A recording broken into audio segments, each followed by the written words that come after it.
usishindwe kabla hujajaribu, usife kabla hujafa. Narudia, nimekuambia neno gumu, usife kabla hujafa. Maana kuna watu wanakufa hata kabla hajafa. Kuna watu wanaishi kama Pilito, ni wadogo kiasi kwamba anakufa hata, yani anazimia hata kabla hamna mtu aliyemzimisha. Yani ameshazimia, yani ameshakata tamaa. Naomba nikwambie, hapa hakuna cha kukata tamaa. Hapa hakuna cha kukata tamaa. Hapa hakuna cha kukata tamaa. Wakati watu wengine wanakata tamaa, unasema ninasonga mbele, ninasonga mbele, ninasonga mbele. Kama kuna mtu ananielewa, naomba apunge mkono namna hii.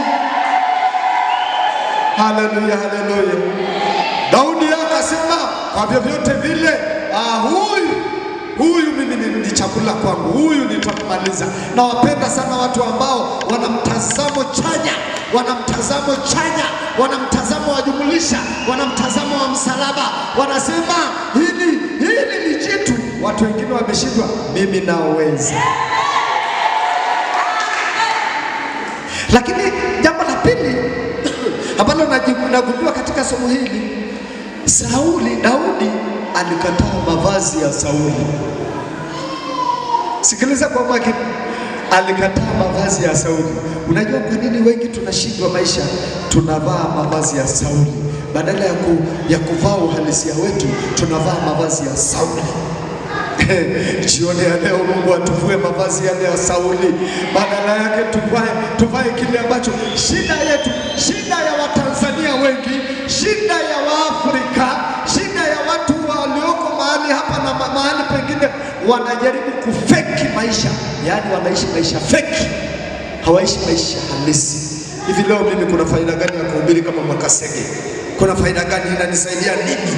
Naomba nikwambie, Mwakasege ana viwango vyake na mimi nina viwango vyangu. Naomba nikwambie, hata wale sina sababu ya kubadilisha sauti. Kubadilisha sauti ni mavazi ya Sauli.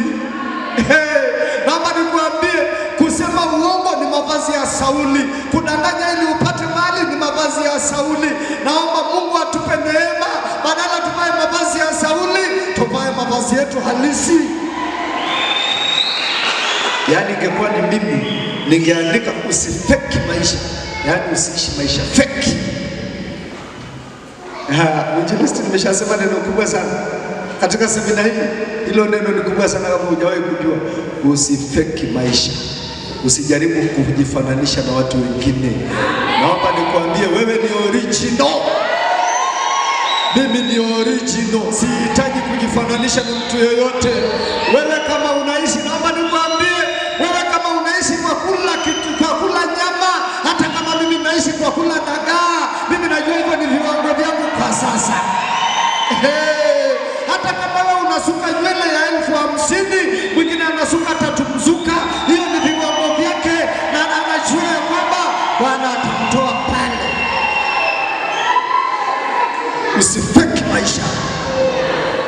Watu wa Mungu, usifeki maisha. Ishi maisha halisi. Ishi maisha. Huo ndio kutoa mzigo kwa Bwana Yesu. Unapotoa mzigo, acha kujifananisha na watu wengine. Naomba Mungu anipe neema nisijifananishe na watu wengine. Mimi nilivyo ninapendeza. Mungu ameniumba nilivyo ninapendeza. Mimi ni wa viwango, mimi ni wa heshima. Haijalishi watu wengine wananitazamaje. Shida yetu tunaangalia watu wanatutazamaje. Usiangalie watu wanakutazamaje, angalia msimamo wako na Mungu. Mungu lazima atakupigania. Haleluya, haleluya. Mwambie jirani yako, vua mavazi ya Sauli. Huo ni mzigo. Mavazi ya Sauli ni mzigo. Ni mzigo. Hii ambayo mwinjilisti anasema, njooni kwangu ninyi nyote msumbukao na wenye kulemewa na mizigo. Huo ni mzigo. Mavazi ya Sauli ni mzigo. Daudi akasema, haya mimi sikuwahi kuvijaribu. Haya sikuwahi kuvijaribu. Ukisoma mistari hapo nyuma kabla, jambo la kwanza, hata mpaka Sauli mwenyewe akadharau. Akasema, wewe kijana mdogo. Tena Goliathi mwenyewe anasema ni kijana mzuri, ni kijana mwekundu, mtu mwenye sura nzuri. Anamwambia, wewe kweli kwenye hili jeshi kubwa namna hii la hawa watu wote, ina maana wamekosekana wanajeshi wa kumpiga Goliathi. Wewe ndio wakuja kumpiga Goliathi. Unajua, akasema ni jambo kubwa. Naomba hilo jambo ambalo nataka nikuambie, naomba nikuambie, ni jambo la kuandikwa, ni jambo ambalo unapaswa kuandika jioni ya leo.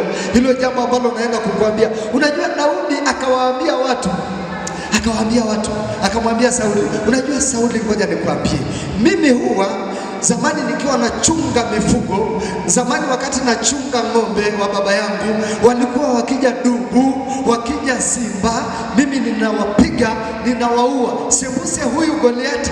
Unajua, ngoja nikwambie, siku zote unapokumbuka ulikotoka, alafu inakuwezesha kujua mahali uliko, alafu inakupa kutabiri wakati ujao.